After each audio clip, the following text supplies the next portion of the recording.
Well, Isabel, the Nord Stream 2 pipeline, which is set to be completed next year, will see then double the amount of liquefied gas that could be transported from Russia under the Baltic Sea straight to the tip of Germany to around 110 billion cubic meters of gas a year.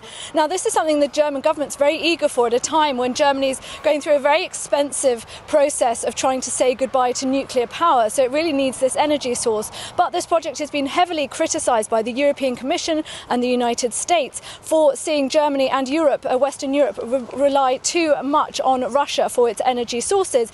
It's also been heavily criticised by Eastern European countries, especially Poland and the Ukraine, who say that they will lose out on a really crucial transit fees that they currently see for transporting gas from Russia into Western Europe, because this project will completely bypass them. They are also concerned that if Russia is prioritising exporting gas through Nord Stream 2, then it may, on a whim, decide to turn off the taps to Eastern Europe.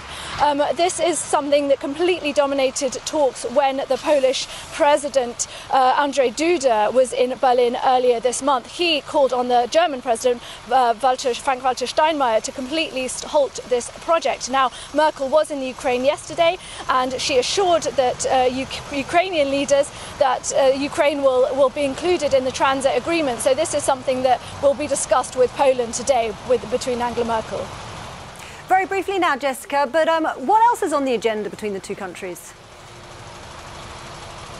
Well, there's lots on the agenda today, including security policies and also European policies, but this is something that's going to be overshadowed by very shaky relations between Poland and Germany at the moment. Germany's been very critical of the recent judicial reforms in Poland. Poland is squarely opposed to Germany's migration policy. And also this comes at an awkward time when Poland has just recently demanded that Germany pay upwards of 100 million euros in reparation for damages incurred during World War II. Now, this is something that a member of Angela Merkel's CDU party yesterday said is not going to happen. He said the process of reparations for World War II is something that has been legally and politically completed, but the Polish government are expected to push the issue further today.